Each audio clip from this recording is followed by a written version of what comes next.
प्रथम पुरुष और स्त्री आदम एवं हवा एक सुंदर उद्यान रे बास कले जहाँ परमेश्वर सेमानंको पाई तैयारी करिथिले किंतु शैतान एक चतुर सर्प परि आसी आदम एवं हवांकु प्रलोभित कला। परमेश्वर कहिसंती कि तुमे एही गछरु फल खाइबा उचित नुहे। सर्प हावांकु पचारिला।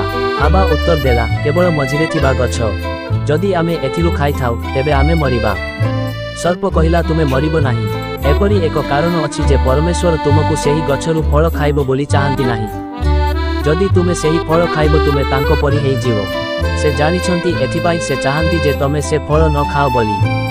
हावा से फल खाइले, से आदमंकु किछि देले। जे तांको सहित थिले से मध्य एहाकु खाइले एवं संगे संगे सेमाने एपरि जिनिस जानिथिले जे जहाँ सेमाने पूर्वरु जानि नथिले।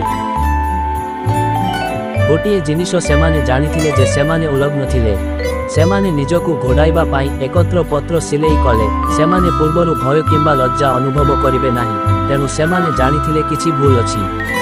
आदम बोली डाकिले परमेश्वर, हावा आउ।